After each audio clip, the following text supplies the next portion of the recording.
Fala, meu irmão, minha irmã, tudo na paz com você, amantes da IBD. Estamos aqui de volta para mais um conteúdo. Essa é a lição 3 do nosso último trimestre desse ano e da editora Kalel. O título da nossa lição é O Papel do Espírito Santo na Santificação. Então hoje nós vamos mergulhar num conteúdo teológico fascinante. O papel do Espírito Santo na santificação. O que é isso, afinal? Como é que essa jornada de transformação interior acontece na prática? É isso que nós vamos desvendar passo a passo com base nas fontes que estamos analisando, que é a nossa lição deste trimestre. E para começar, vamos olhar para esse contexto que, na verdade, é a base de toda a nossa conversa. A palavra-chave aqui é contínua. Não se trata de uma mudança que acontece de uma hora para outra. É um processo de ser transformado pouco a pouco numa imagem de glória. Então, o que é essa tal de santificação e qual é o papel do Espírito Santo nesse processo? Bom, é exatamente isso, uma jornada, um processo contínuo de transformação, uma mudança que vai acontecendo aos poucos. O foco aqui não é o ponto de chegada, mas sim, não é uma mágica que acontece do dia para a noite. A ênfase está no caminho, na jornada em si, que é guiada pelo Espírito Santo. Beleza. Mas aí o que fica a pergunta, né? Como é que essa jornada de mudança interior realmente acontece?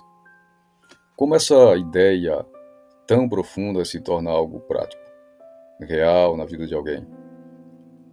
A boa notícia é que a nossa fonte nos dá um caminho, um processo bem estruturado para a gente entender.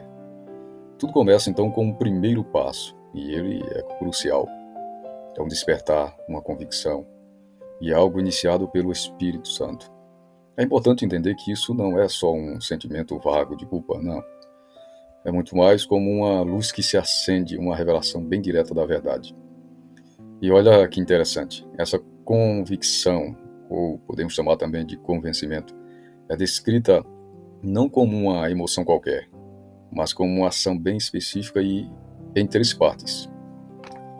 Primeiro, ela vai lá na raiz do problema, expõe o que é pecado e o que é justiça, e a justiça divina. Depois, ela meio que joga uma luz na nossa consciência, mostrando áreas que a gente nem percebia, né, que precisavam de mudança. E, por fim, o terceiro passo, ela aponta para uma solução, guiando a pessoa para o arrependimento. E o resultado dessa convicção é uma escolha. Fica muito claro que existem dois caminhos, duas maneiras de ser. De um lado, o velho eu, o velho homem, a velha natureza, as coisas do passado que precisam ser deixadas para trás. Do outro lado, o novo eu, a nova criatura, a nova pessoa, o novo homem.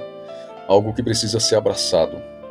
É quase como trocar de roupa, uma vestimenta espiritual nova. Ok. Então, a escolha foi feita. E agora? A gente entra na próxima fase, o caminho da renovação. É aqui que o processo de mudança interior começa de verdade. Não é mais só sobre reconhecer que existe um problema, mas sim sobre participar ativamente da solução, de ser remodelado por dentro. E um ponto central dessa renovação toda, que a fonte ou que a lição destaca bastante, é uma mudança na nossa forma de pensar. A transformação que aparece por fora, na verdade, começa por dentro, como uma espécie de reprogramação da mente. É uma renovação que altera o jeito de pensar, de querer as coisas, de tomar decisões. E é fundamental reforçar, isso não é instantâneo, é um processo gradual. Não é um apertar de um botão e pronto, mudou. Pense mais como uma escalada, um passo de cada vez, de glória em glória. Isso exige entrega, paciência e, principalmente, uma disposição para deixar o Espírito Santo trabalhar dia após dia, mudando o que for necessário.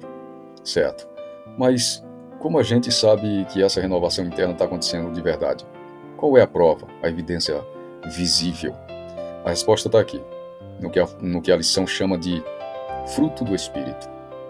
E o ponto-chave é que essas qualidades todas não são coisas que a gente consegue produzir na força do braço. Elas são o resultado natural, a consequência de uma vida que está em plena transformação. Não sei se você foi em algum lugar que você viu uma reforma e estava escrito lá assim: desculpe pelo transtorno. Estamos em reforma para melhor atendê-lo. E é justamente isso que acontece na vida daquele que decidiu entregar entregar-se para Deus e permitir uma transformação e um processo de santificação na sua vida. Está em reforma. Algumas coisas estão sendo tiradas e outras coisas colocadas. E já está acontecendo, então, uma mudança que começa de dentro para fora. Mas essa transformação não é algo passivo, onde a gente só fica esperando acontecer. Não. Ela vem acompanhada de um poder, de uma força para conseguir viver essa nova realidade. É uma capacitação para essa jornada. E essa capacitação não é um talvez. É uma promessa bem direta. É a garantia de que ninguém precisa trilhar essa jornada contando só com a sua própria força. O poder necessário para viver essa nova vida, ele é dado, é concedido. Olha que contraste interessante que a gente vê aqui. De um lado, o que não é dado, um espírito de medo, de covardia. E do outro, o que é dado, um espírito de poder, de amor e de autocontrole ou domínio próprio. Fica bem claro que essa capacitação do espírito vem para substituir uma coisa pela outra. E esse poder não é algo abstrato, não. Ele tem aplicações muito práticas no dia a dia. Ele serve para equipar, fortalecer a pessoa para desafios bem específicos. Coisas como ter vitória sobre o pecado, ter orientação para entender a verdade, ter coragem para ser testemunha e, claro, ter discernimento para saber qual é a vontade de Deus. E agora, juntando todas as peças, a gente chega a uma conclusão importante. Esse é um processo para a vida toda. Não existe um ponto final. Cheguei lá nessa vida. A jornada de santificação, que depende do Espírito Santo com o seu papel importantíssimo, ela dura a vida inteira. Então, o ponto crucial aqui é o seguinte: não é um processo automático. Ele exige uma participação ativa da nossa parte.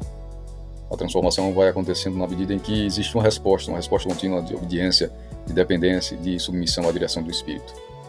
E isso nos leva a uma grande conclusão de tudo isso. Uma declaração que é muito poderosa.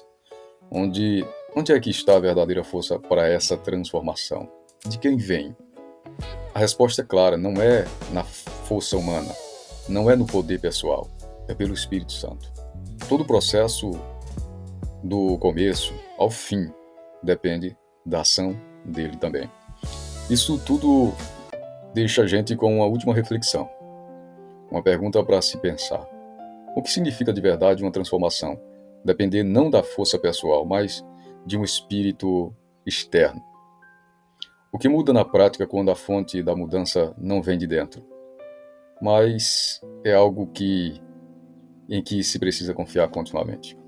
Bom, gostaria que você deixasse seu comentário sobre essa reflexão e que você pudesse, se você puder compartilhar também alguma experiência que você teve na sua jornada, fique à vontade, deixe aí nos comentários e nós vamos ler e vamos produzir algo que possa, de alguma forma, contribuir para fortalecer a nossa fé e o nosso conhecimento acerca deste assunto.